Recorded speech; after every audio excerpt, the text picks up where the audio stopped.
Somewhere between condolences and a countdown, President Trump said something during a press briefing this week that Iranian state television has been scrambling to reframe ever since. It happened at the same podium where reporters expected routine questions about domestic policy. Instead, one question about the ongoing funeral proceedings for Ali Khamenei turned into a moment where the president openly described the mourning period, the very week Iran had set aside to project unity and strength to the world, as what he called, in his own words, a real opportunity, not a tragedy to acknowledge. Not a moment to tread carefully around. An opportunity. And in Tehran, where 15 million mourners are still moving between 3 cities to bury a man killed by American and Israeli strikes only 4 months ago, that single word is now being treated as something closer to a declaration than a comment. Stay with us, because what Trump actually meant by that phrase and how Iran's fractured leadership is interpreting it behind closed doors may end up shaping the next 30 days more than anything happening in Doha. Here is exactly what was said, according to the White House transcript released within hours of the briefing and confirmed by 3 journalists present in the room. A reporter asked whether the administration had any response to the scale of the funeral proceedings currently unfolding across Tehran, Qom, and Mashhad. Trump paused, according to the Pool report, for several seconds before answering, then described the moment as a chance for the United States to, in his words, finish what needed finishing while Iran's own house was still not fully in order. He went on to say that any new leadership emerging from this transition would either sign the framework currently being negotiated or face what he called consequences far beyond anything experienced so far, language that went noticeably further than anything said publicly by American officials since the ceasefire took hold.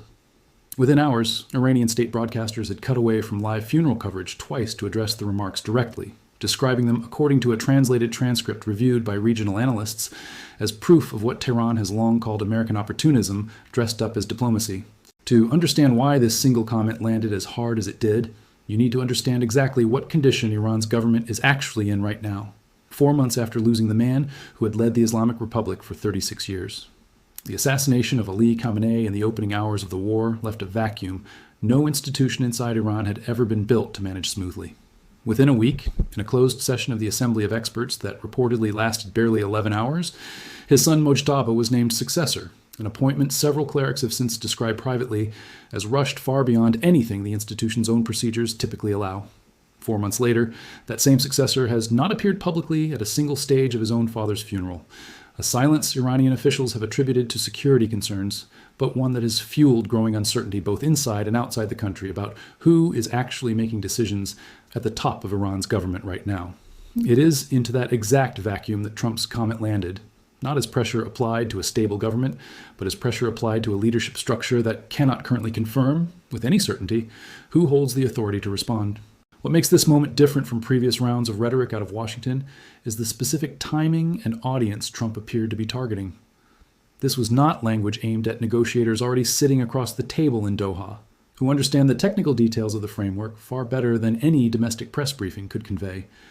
According to 2 former State Department officials who reviewed the remarks afterward, the phrasing was almost certainly designed for an Iranian public currently watching funeral coverage around the clock,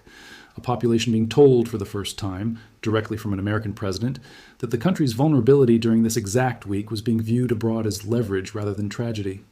That is a fundamentally different kind of pressure than sanctions or troop movements. It is pressure aimed squarely at the relationship between Iran's government and its own grieving, exhausted citizens, delivered at the precise moment that relationship is most visible to the entire world. The reaction inside Iran has split almost immediately along lines that reveal just how fragile the current leadership structure actually is. Hardline factions within the Revolutionary Guard, according to messaging reviewed by analysts monitoring internal Iranian channels,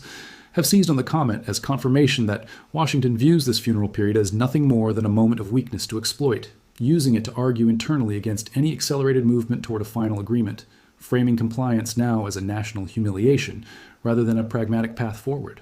More pragmatic voices inside the foreign ministry, according to a source close to that ministry, have reportedly argued the opposite, that responding to provocation with restraint during this exact week could be framed domestically as the dignified, disciplined choice, positioning Iran as the more mature party on the world stage, precisely when international attention is fixed on Tehran.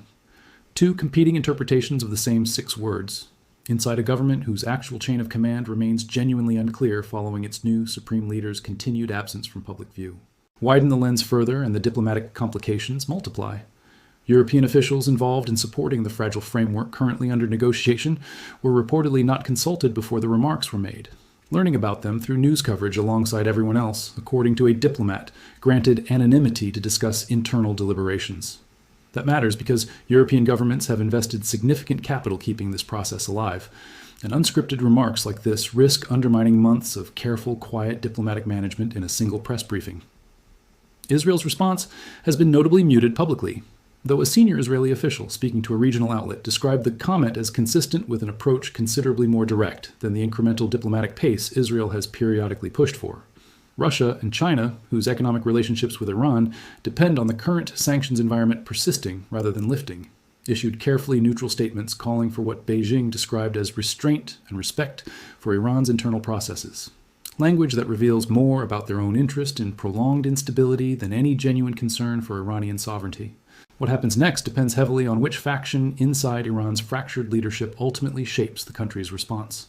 If pragmatic voices succeed in framing restraint as strength, this moment could pass with Iran's negotiating posture in Doha largely unchanged, perhaps even accelerated by a desire to demonstrate composure under pressure.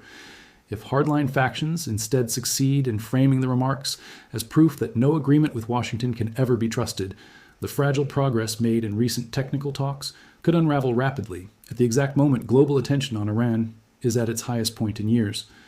There remains a third, more unsettling possibility that several regional analysts have raised privately, that no single faction inside Iran currently holds enough authority to shape a unified response at all, meaning Trump's comment may not provoke a coordinated reaction so much as expose, publicly and unmistakably, just how divided and leaderless Iran's government has actually become since the war began. So as mourners continue moving a leader's casket toward its final resting place this week, a very different kind of clock has quietly started running in the background, one measured not in days of grief, but in how a fractured, uncertain leadership chooses to respond to a comment its own state media is still struggling to characterize. Was this a calculated pressure tactic aimed at exploiting a moment of genuine national vulnerability, or an unscripted remark that revealed more about Washington's confidence than any deliberate strategy? And if Iran's own government cannot agree internally on how to answer him, what does that uncertainty say about who is actually in control of the Islamic Republic during the very week it is trying hardest to convince the world that someone still is?